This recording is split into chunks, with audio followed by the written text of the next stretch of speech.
Hello రమేషా? అవునండి. మీ అమ్మా నాన్న మీ మీద కేసు పెట్టారు, అర్జెంటుగా స్టేషన్ రండి, నువ్వు నీ భార్య. కేసా? సరే సరే సార్, ఓకే సార్, వస్తాం సార్.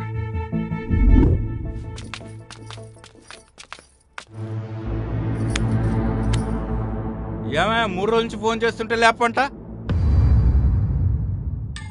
ఏమైందా? ఏం మాట్లాడవేంటి? ఆయనేం మాట్లాడతాడు, ఆయనేం చెప్తాడు. ఉన్న పైసలన్నీ ఊరు పంపేయమంటే పంపిస్తాడు. ఆయన వీళ్ళొచ్చిన సంగతి నాకనే తెలుసా సార్? ఫోన్ అన్నా చేయాలి కదా వీళ్ళు. మస్తు సార్లు ఫోన్ చేసినావు. చేస్తే మాకు తెలియదా సార్ వీళ్ళ మాటలు గాని? ఎన్నిసార్లు ఫోన్ చేసినా ఫోన్ ఎత్తలేదు సార్. ఏమయ్యా నిన్నడితే మీ ఆవిడ సమాధానం చెప్తుంది, నువ్వేం చెప్పవా? ఆమెం చెప్తాదే సార్, నాకేం తెలియదు సార్. అయినా వచ్చిన వాళ్ళు మాకు కాల్ చేయాలి గాని మా మీద కేసులు పెడితే మేమెందుకు తీసుకుపోతాం సార్? వాళ్ళు మీ మీద కేసు పెట్టారమ్మా. ఏమన్నా పెట్టుకోండి సార్, మా మాట అంతే. అయినా హైదరాబాద్కి వచ్చి మేము అంతకన్నా ఎక్కువ కష్టాలు పడ్డాం. 4 రోజులు పస్తులు ఉండలేరా?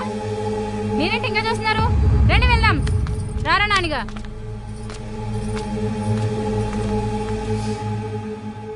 మీ కొడుకు తప్పేం లేదయ్యా, అంతా మీ కోడలే. మరి ఇప్పుడు ఏం చేద్దాం లాయర్ గారు? సార్, చట్టంలో ఏ తల్లిదండ్రులైనా చూడని ఏ కొడుకైనా 10 సంవత్సరాల కారాగార శిక్ష, నాన్ బెయిలబుల్ కాగ్జినబుల్ అంటారు. అలాగే ఏ కోడలైనా అత్తమామను చూడని వాళ్ళకి 3 సంవత్సరాల కారాగార శిక్ష విధించడం జరుగుతుంది.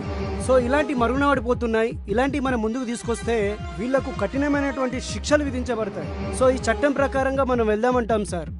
సరే, అలా అయితే కొన్ని రోజులు చూద్దాం. ఓకే, మీకు ఇన్ఫార్మ్ చేస్తాం madam. Okay sir.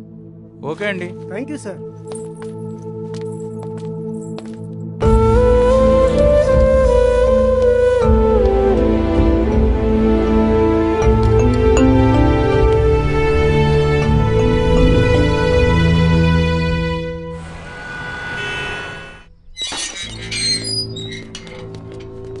Ramesh Mounika అంటే మీరేనా?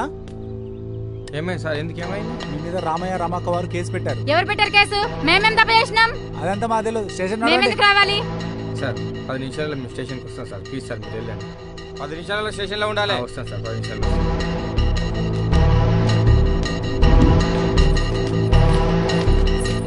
వీళ్ళ దగ్గర సంతకాలు తీసుకుని కోర్టుకి పంపించు, అప్పుడు అర్థమవుతుంది వీళ్ళకి. అమ్మ సంతకం పెట్టు. Sir sir sir sir sir ఈ కాలు మొక్కుతా సార్. ఆగండి, ఆగండి. ఈ కాలు మొక్కుతా సార్. అలా ఆగమాగమవుతారయ్యా. అది చేయలేక పంపించొద్దయ్యా. పిల్లలు ఆగమాగమవుతారయ్యా. ఈ కాలు మొక్కుకుంటారయ్యా.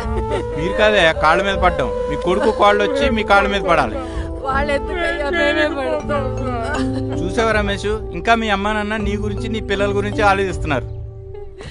వద్దు తాతయ్య, మా అమ్మ నాన్న జైలుకి పంపించు తాతయ్య, ప్లీజ్ తాతయ్య.